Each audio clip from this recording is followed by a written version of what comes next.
Assalamualaikum warahmatullahi wabarakatuh. Hello, my name is Muhammad Al-Maruf with student number 234030216, and this is my friend.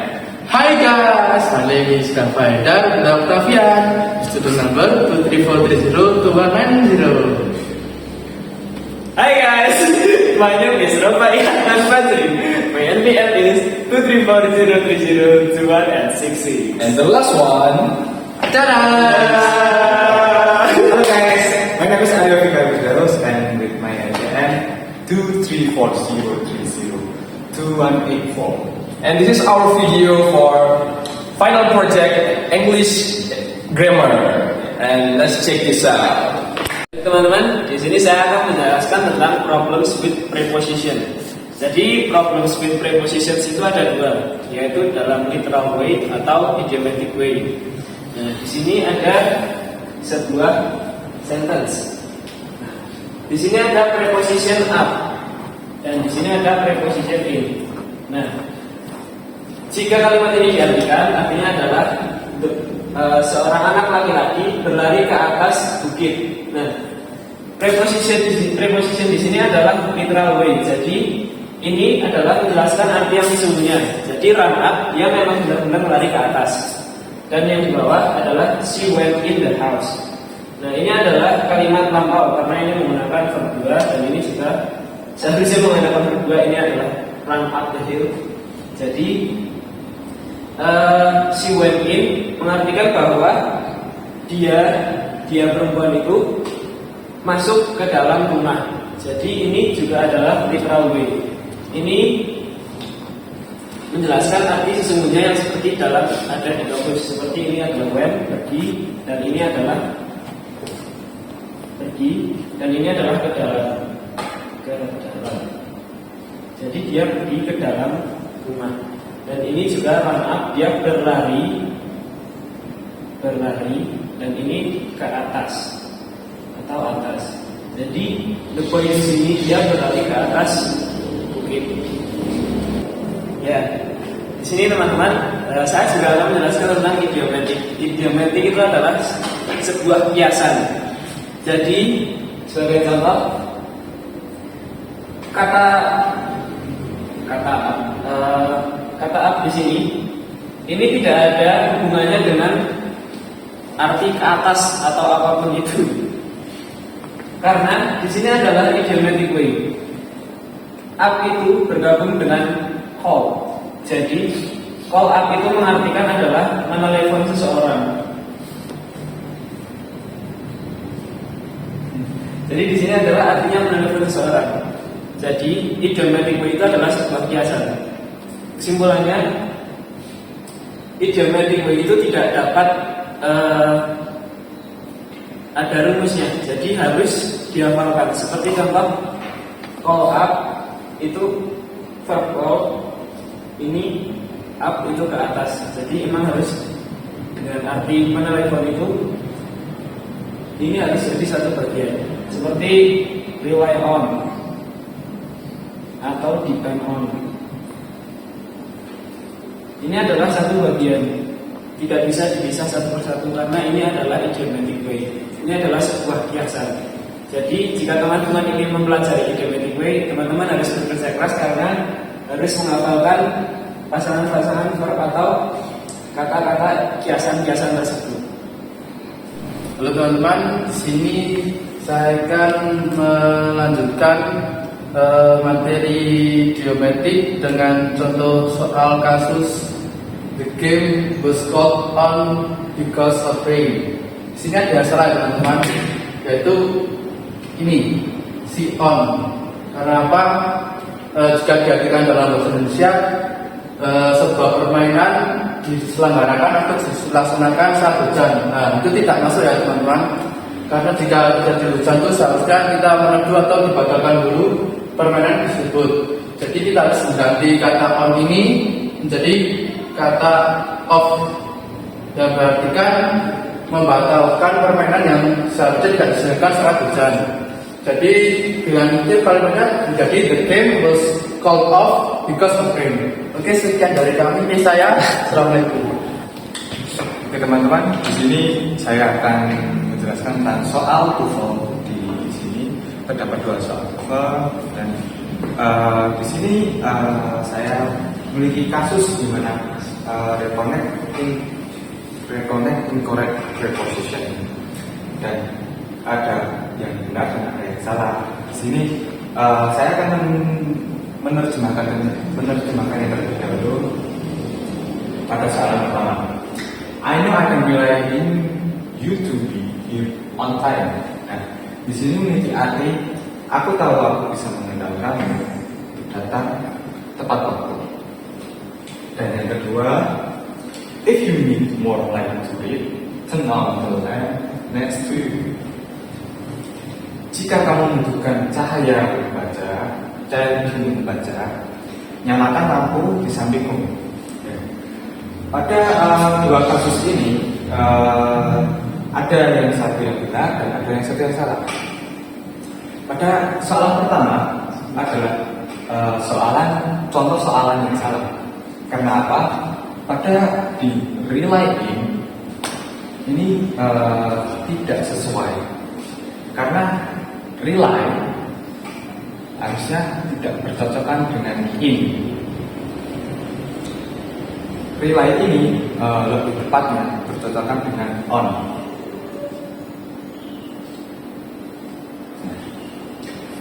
Jadi untuk preposition ini lebih tepat untuk menggunakan on, dan kita juga harus bisa menghafalkan kepada hal ini.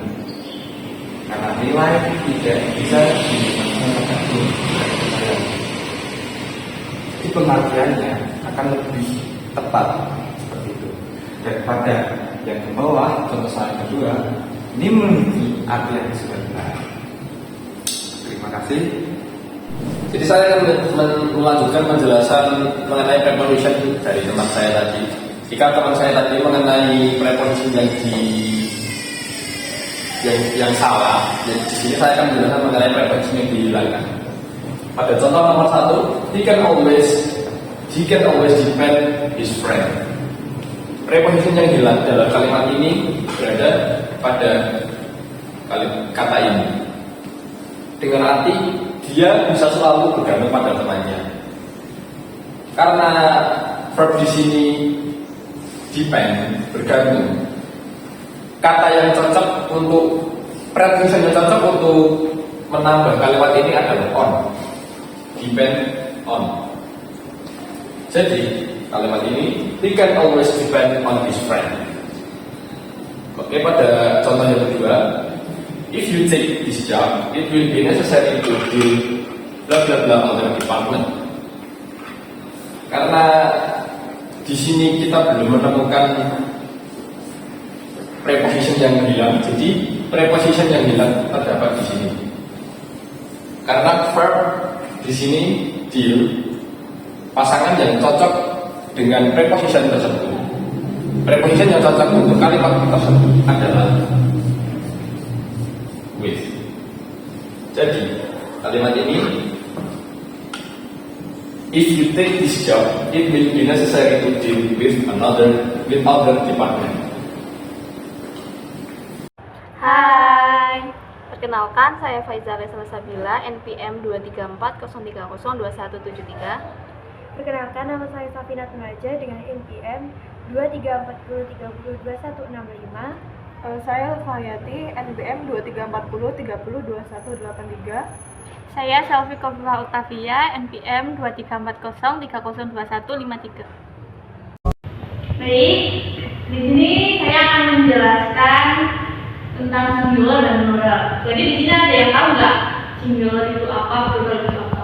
Nggak tahu. Nah, jadi singular itu tuh kan single kan, jadi kata berdanya tuh cuma satu. Misal contohnya tuh one books, nggak tambahan, nggak dikasih tambahan s. Nah, kalau plural kan lebih dari satu. Nah, jadi kalau lebih dari satu tuh tambahin s atau is. Nah, di sini kan ada contoh, my mother has a blah blah in the kitchen. Nah, di sini yang salah yang mana? Nggak tahu. Menurut kalian Fox ini salah atau benar? Salah. Karena ada S-nya. Pinter. Nah, kan di sini ada A, E kan. Nah, A, E itu kan single kan. Jadi harusnya nggak ada tambahan S, jadi ini salah. Nah, kalau ku nggak tahu. Nah, tutu kan ini verb kan, masak. Nah, jadi salah. My mother has cook in the kitchen. Kan artinya ibuku punya bla bla bla di dapur. Kalau pakai ini jadinya ibuku punya memasak di dapur, jadinya salah. Jadi yang benar si pen. Tuh, apakah paham? Oke, makasih. Morning everyone. Morning. Here I will tell you about the person and thing noun. Jadi di sini saya akan menerangkan tentang person dan thing noun. Jadi apakah kalian sudah tahu? Belum. Oke, jadi person itu merupakan seseorang atau pelaku yang melakukan sesuatu pada thing noun. Jadi thing noun ini adalah sesuatu yang dikenai dampak dari hal yang dilakukan oleh person ini. Seperti contohnya di sini ada gardener dan garden. Jadi gardener ini adalah seseorang yang melakukan tindakan pada garden. Jadi garden ini merupakan hal yang dikenai tindakan oleh si gardener ini. Apakah sudah paham? Ya. Oke, jadi misal si gardener ini melakukan sesuatu di garden, seperti menyiram tanaman atau melakukan sesuatu merawat. Nah, dia kan melakukannya pada garden ini. Jadi nanti garden ini akan merasakan dampak dari hal yang dilakukan oleh gardener ini. Oke, sekarang di sini ada contoh soal. In the evening, he relaxed in front of the fire and write on quotes. Jadi di sini ada pada malam hari dia bersantai di depan api dan menulis penyair yang panjang. Di sini kan penyair ya. Penyair apakah ditulis? Tidak mungkin, tidak logis. Secara logika penyair itu bukan ditulis tapi menulis. Jadi seharusnya di sini bukan, yang di sini adalah person. Tapi seharusnya di sini adalah thing atau noun. Jadi yang tepat adalah pum. Jadi pum di sini merupakan thing atau noun.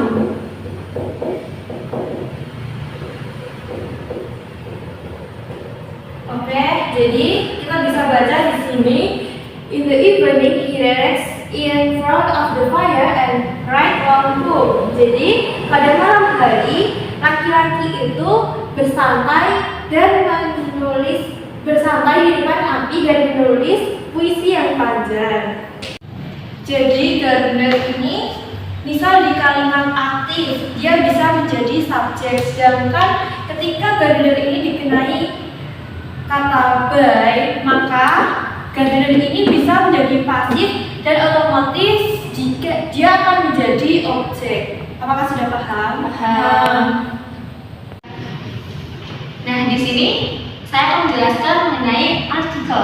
Dalam bahasa Inggris, artikel itu ada 3, an, dan the. Di sini saya akan menjelaskan mengenai dan an.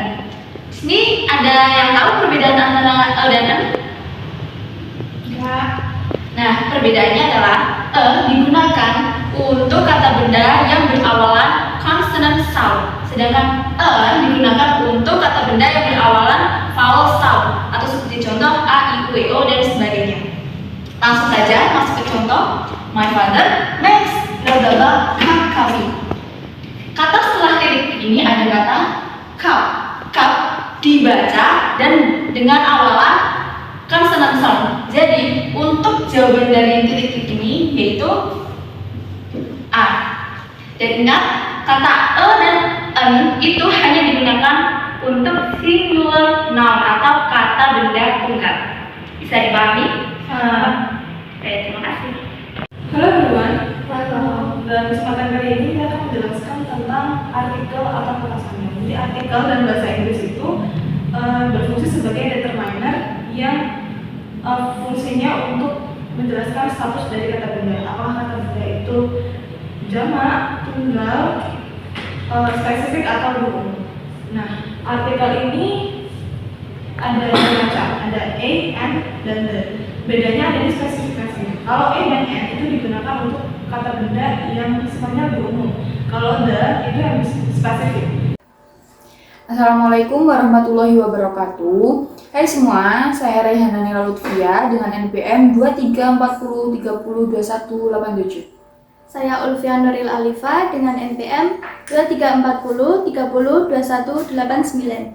Saya Novita Fitri Anugrahani, NPM 2340302179. Saya Kinalinta Ayrin Tama dengan NPM 2340302193. Kami dari kelompok 3 akan membahas salah satu materi grammar yaitu pronoun. Video kali ini kami akan membahas pronoun di dalam soal TOEFL. Pronoun yaitu kata ganti, contohnya ada he, she, it. Untuk contoh pronoun yaitu Lisa eating noodle. Untuk Lisa bisa diganti menjadi she. Jadi she eating noodle. Untuk lebih jelasnya, kita simak video berikut ini. Bye. Baik, di sini kami akan membahas beberapa soal TOEFL, yaitu kita harus mengidentifikasi apakah soal tersebut sudah benar atau belum. Soal yang pertama yaitu They saw Maria and I at the movies last night after class, yang artinya yaitu mereka melihat Maria dan saya di bioskop kemarin malam setelah kelas. Nah, di sini kalimat yang salah yaitu di poin B, karena di sini I itu atau saya sebagai objek, dan jika saya sebagai objek itu bukan I tapi yang benar adalah me. Jadi kalimat yang tepat yaitu They saw Maria and me at the movies last night after class. Seperti itu. Baiklah, saya di sini akan membahas soal ini. When children experience too much frustration, its behavior ceases to be integrated. Yang artinya, ketika anak-anak terlalu banyak mengalami frustasi, perilakunya tidak lagi terintegrasi. Di sini opsi yang salah yaitu opsi C, karena it's di sini merujuk pada children dan pronoun dari children yaitu they dan pasangan they yaitu their, sehingga it's di sini yaitu harusnya their.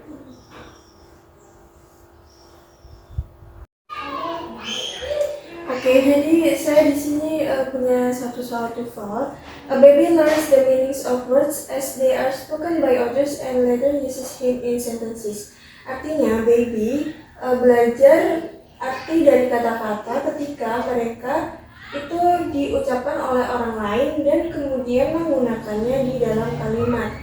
Nah, kita kulik sebenarnya di sini tuh yang mana yang salah untuk menjadi kalimat yang benar.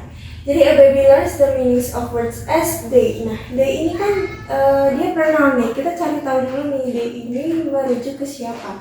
Sebenarnya they ini merujuk ke words. Nah, karena words di sini itu lebih dari satu karena ada s ya di sini, maka they ini sudah benar. Jadi kita bisa lewatkan. They are spoken by others and later uses him. Nah, di sini juga ada him. Kita bahas lagi. Him ini merujuk ke siapa? Jadi him ini saya bisa pastikan tidak merujuk ke baby karena apa? Karena di sini yaitu diucapkan oleh orang lain dan kemudian menggunakannya di dalam kalimat. Kan baby kan tidak mungkin digunakan di dalam kalimat. Yang digunakan di dalam kalimat itu words. Nah, jadi him ini salah. Kenapa? Karena tidak cocok dengan words. Yang cocok itu habis ya, maaf teman-teman. Them. Jadi di soal ini yang salah D. Lalu soal selanjutnya yaitu Superman made their comic debut in 1938 in Action Comics, yang artinya Superman itu membuat komiknya debut pada tahun 1938 dalam komik aksi. Nah, di sini yang kurang tepat yaitu there, karena there itu kan kata gantinya they. Nah, biasanya they itu untuk orang yang lebih dari satu. Sedangkan Superman hanya satu orang. Berarti karena Superman itu laki-laki ya biasanya, jadi pakai he, dan pasangannya he adalah his. Jadi kalimat yang tepat adalah Superman made his comic debut in 1938 in Action Comics.